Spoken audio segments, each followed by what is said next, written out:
سفر میں آپ کو کن کن فائنینشیل اور ایموشنل ایشوز کا سامنا کرنا پڑا؟ لوگ تھے جو مجھے ہمیشہ ڈسکریج کرتے تھے کہ ایک بہت لیبوریس جاب. زیادہ تر کن مریضوں کو فیس کیا؟ سائیکالوجیکلی ٹارچر تھے یا کوئی فزیکلی ڈیزیز میں مبتلا تھے؟ 2/3 سے زیادہ لوگ جو آتے ہیں وہ سائیکولوجیکل پرابلمس. اس وقت لاکھوں میں تعداد جو اسٹوڈنٹس ہیں MBBS کر رہے ہیں. نیو ریسرچز ہو رہی ہے, ٹیکنالوجی آ رہی ہے, وہ جو پرانے طریقے اور میتھڈالوجی تھی وہ چینج ہو رہا ہے. چاہیں گے میڈیکل کی فیلڈ میں ان کے پاس اور کون کون سے اپرچونیٹیز ہیں یا اس پہ ٹاپ پرائیورٹی پہ میں DPT رکھوں گا, ڈاکٹر آف فزیکل تھراپی. رحیم السلام علیکم, آپ دیکھ رہے ہیں پروگرام بڑھے چلو. میں ہوں محمد وقاص اخونزادہ. آپ جانتے ہیں کہ ہم آپ کو اس پروگرام میں اس قسم کے لوگوں سے متعارف کرواتے ہیں جو کہ گراس روٹ لیول سے آتے ہیں لیکن تعلیم حاصل کرتے ہیں اسٹرگل اور محنت کے ساتھ, پھر اپنے شعبے میں اپنا نام اور مقام بناتے ہیں. اس وقت میرے ساتھ ایسی ٹیلنٹڈ اور انرجیٹک پرسنالٹی موجود ہیں جنہوں نے اپنے کیریئر کا آغاز بڑے گراس روٹ لیول سے کیا, تعلیم حاصل کی, اسٹرگل کی, محنت کی اور پھر اپنے شعبے میں اپنا نام اور مقام بنایا, پھر ڈاکٹری کی فیلڈ میں آئے. بیسیکلی میرے ساتھ موجود ہیں ڈاکٹر صفت اللہ خان صاحب.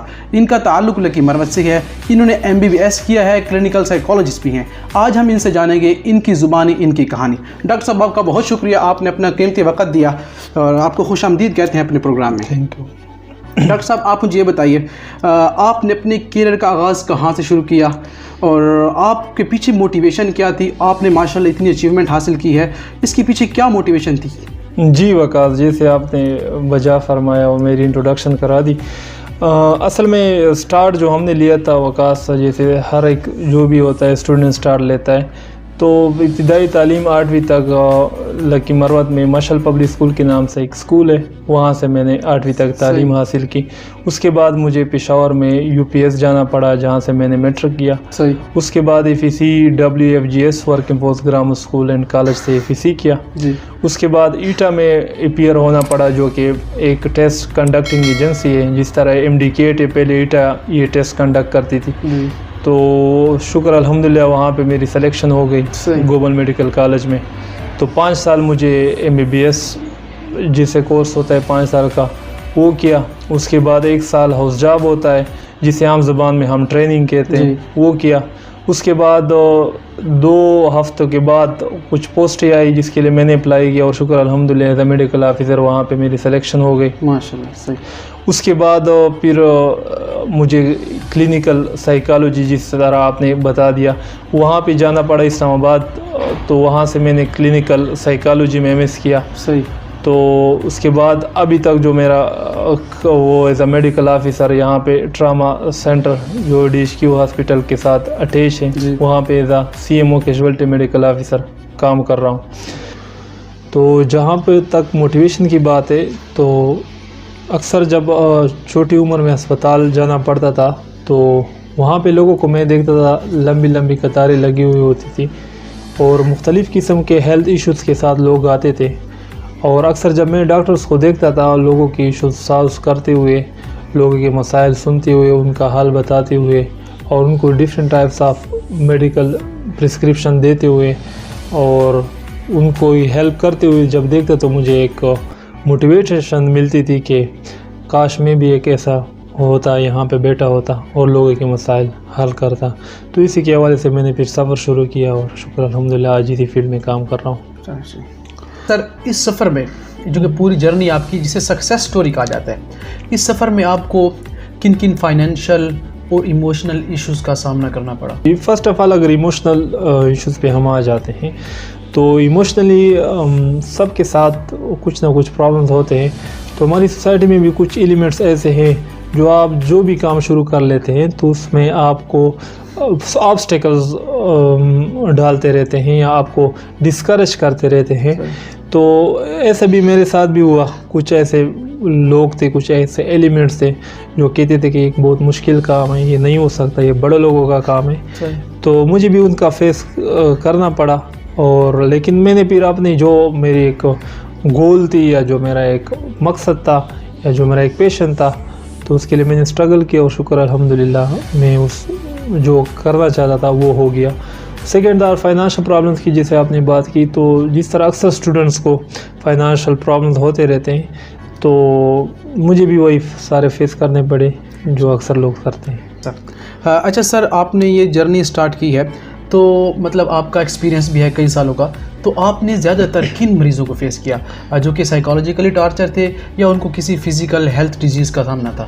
جی بالکل، جیسے آپ نے بات کی تو جتنا میں اپنے تجربے کی بات کرتا ہوں، ریسنٹ سروے آئی ہے جس کے مطابق 13,000 لوگ پاکستان میں پر ایئر سوئسائڈ کر لیتے ہیں، جس میں 95% لوگ سائیکالوجیکل پرابلمس کے ساتھ آتے ہیں، جس کو سائیکاٹک ڈیزیز ہوتے ہیں، سائیکاٹک پرابلمس ہوتے ہیں، ان میں 95% ان لوگوں کا ریشو ہوتا ہے۔ اور جو اگر آپ بات کر لیں سائیکالوجیکل پرابلمس کے حوالے سے، تو APA جو امریکن سائیکالوجیکل ایسوسی ایشن ہے، اس کی ایک ریسنٹ سروے آئی ہے جس کے مطابق جو پچھلی 2020 اور 2021 کی جو کمپیریزن دی ہے، تو اس میں جو ڈپریسیو ڈس آرڈرز ہیں اس میں تقریباً 58 سے لے کر 82% تک انکریز ہوا ہے۔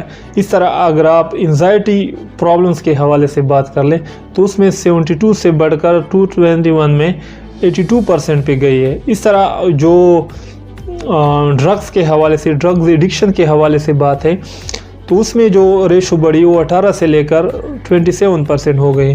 تو اکثر لوگ سائیکالوجیکل پرابلم ایسے ہوتے ہیں کہ لوگوں کو مسائل نہیں لگتے، ان کو پتہ نہیں ہوتا کہ یہ بھی ایک ایشو ہے جس کی وجہ سے ان کی زندگی متاثر ہو رہی ہے۔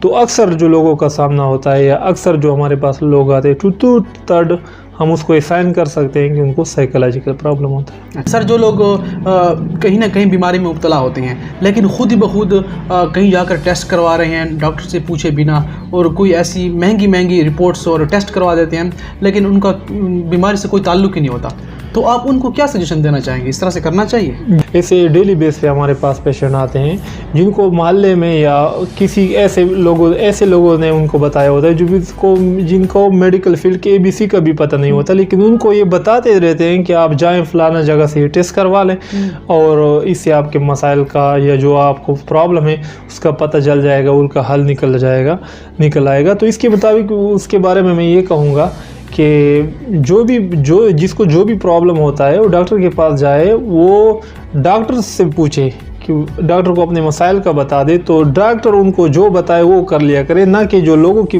سنائی باتیں ہوتی ہیں جو لوگ ان کو بتا دیتے ہیں کہ فلانا ٹیسٹ کروا لے۔ ایسے بہت سے لوگ آتے ہیں جن کو ان کی بالکل ضرورت ہی نہیں ہوتی، وہ جیسے کہ بہت بڑے ٹیسٹ ہو گئے، جیسے MRI ہو گیا، CT ہو گئے، تو یہ ٹیسٹ کے لیے وہ آ جاتے ہیں اور ان کو بہت سے پہلے سے بھی فائنانشل پرابلمز ہوتے ہیں اور ان انڈیکیٹڈ چیزیں ہوتی ہیں۔ تو میں یہی کہوں گا کہ جو مسئلے ہوتے ہیں، جو مسائل ہوتے ہیں ہیلتھ کے حوالے سے، تو پیشنٹ کو چاہیے کہ وہ ڈاکٹر کے پاس جائے، تو جو ڈاکٹر ان کو تجویز کر لے تو وہی کر لیا کریں۔ اچھا سر، آپ بھی کبھی بیمار ہوئے ہیں؟ اگر آپ بیمار ہوئے ہیں، آپ اپنا علاج خود کرتے ہیں یا آپ کو بھی کسی ڈاکٹر کے پاس جانا پڑتا ہے؟ جی بالکل، جس طرح باقی لوگ بھی بیمار ہوتے ہیں، ڈاکٹر بھی بیمار ہوتے رہتے ہیں، تو یہ ہم عام لوگوں کی طرح جس طرح ان کا مسائل کا سامنا ہوتا ہے اس طرح ہمیں بھی کرنا پڑتا ہے۔ تو بالکل جب بھی ہم کبھی بیمار ہو جاتے ہیں تو ہم جاتے ہیں ڈاکٹر کے پاس جاتے ہیں، ان سے اپنا علاج کراتے ہیں، ہم خود سیلف میڈیکیشن نہیں کرتے۔ تو لوگوں کو بھی چاہیے کہ جب مسائل کا پرابلم یا ہیلتھ کے حوالے سے کوئی ایشو آ جائے تو ڈاکٹر کے پاس جا کے کر لیں۔ اچھا سر، اگر سوشلزم کی بات کی جائے کہ کافی ریشو ہے اسٹوڈنٹس کی جو کہ MBBS کر رہے ہیں، ڈاکٹر بننا چاہ رہے ہیں، تقریباً لاکھوں کے فگر میں اگر دیکھا جائے تو لوگ MBBS کے لیے اپلائی کرتے ہیں، تو ان کو آنے والے وقتوں میں کن ایشوز کا سامنا کرنا پڑ سکتا ہے اس فیلڈ میں؟